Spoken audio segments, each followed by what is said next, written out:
Good morning and welcome to America's Home Cooking. I am making cream of tartar sauce for the fish, the cod that I had just fried. You're going to need a tablespoon of capers, chopped.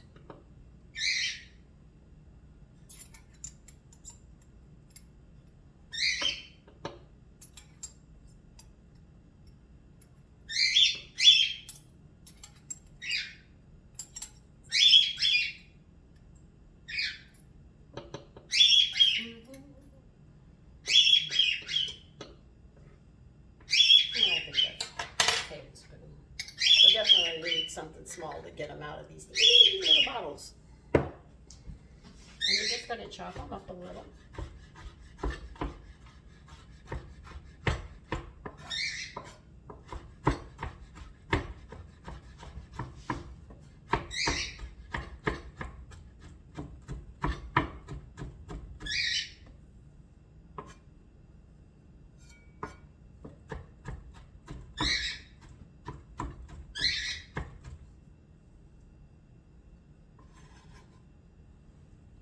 Put that in a measuring cup. We're going to need some parsley. Let's see, pickles, olives. Hold on a minute.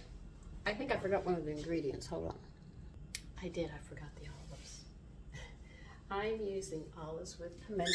We need a tablespoon of them.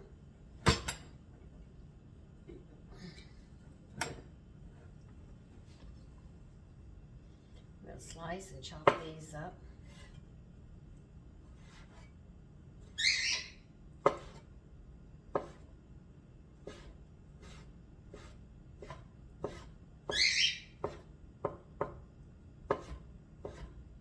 See, this is so easy to make. It's ridiculous. And believe you me, my husband used to buy it in the jar, and I used to say, I hate the taste of this. I could taste the stuff that they put in to preserve it, and I didn't like that taste in my taste buds. Now, if you can't taste the preservatives, that's because your taste buds are being damaged, and that's because you're not getting enough B vitamins. And like I said, you can take all the B vitamins, but if your digestive system is not up, you're not going to get it. Another thing is B12 is only absorbed underneath the tongue. You have veins underneath your tongue. So you have to make sure, if you, the young people, I don't think your mother would say this, but people my age would remember our grandparents and our parents telling us, chew your food thoroughly. That was to get that B12 into our body. If you pop B12 with a pill, it ain't going to work. And ain't is the proper word there.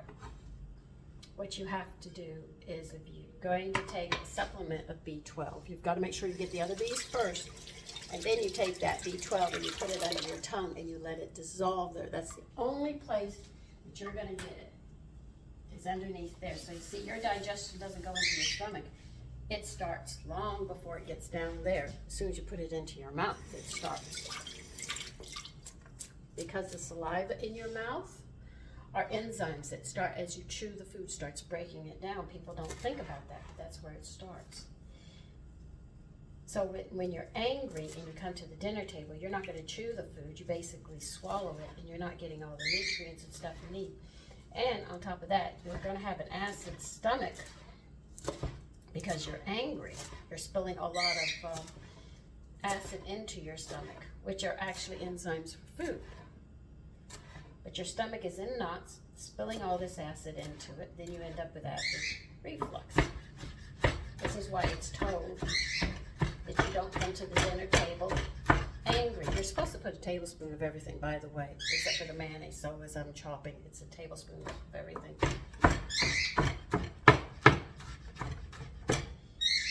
And as you see, I put a little more. I always do.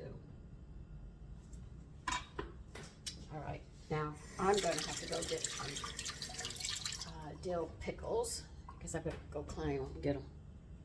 Okay, I'm back. Yay! Oh my goodness. See, I need a small one. I think that should do. By the way, homemade dill pickles are delicious. They're not as salty as you get from the store, but they have a nice flavor to them.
I know my board is warped, but I like it. It's mine.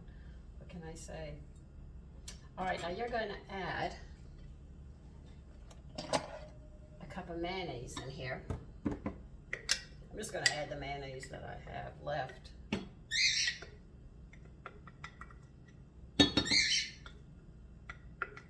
And this is how you just mix all this up. And there is tartar sauce. And I'm sure just about everything is you have in the house. Like I went to find cornmeal mix and how to make it, because you hear people saying, what is it? What do you call it? Self-rising flour. I showed you how to do that, and I got the recipe for self-rising cornmeal.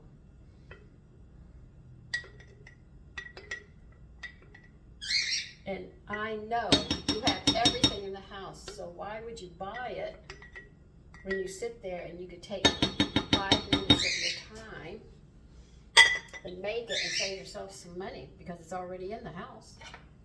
Most of the things I show you are already in the house if you cook. And you shouldn't have to buy any of these. It's all right there for you.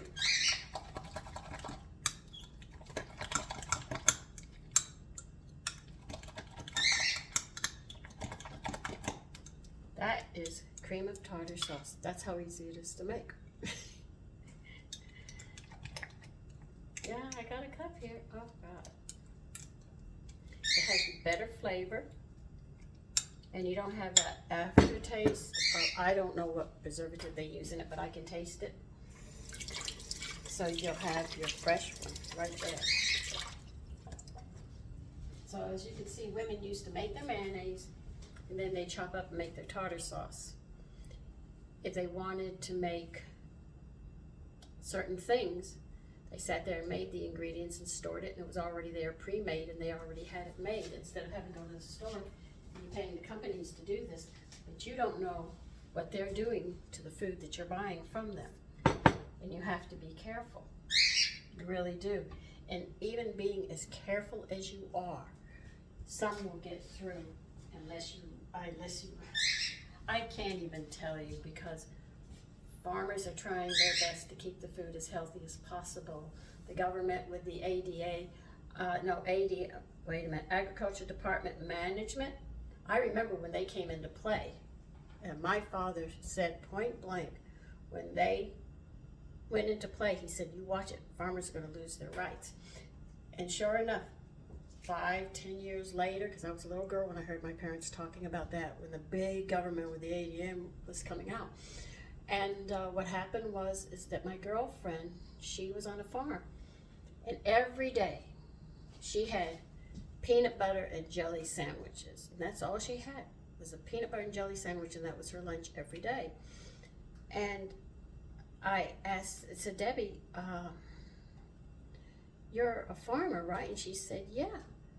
And I said, well, can't you eat the food that you grow? She said, no, my father, the ADM came and sat there, Department of Agricultural Management, came to them and offered them this great deal that they would give them the seeds and the fertilizer and they could grow the food. So he signed the contract. Then he went to take some of the food. Could he take part of the food? Because he was working with the government. The government says, no, you touch one thing and you're going to lose your whole farm.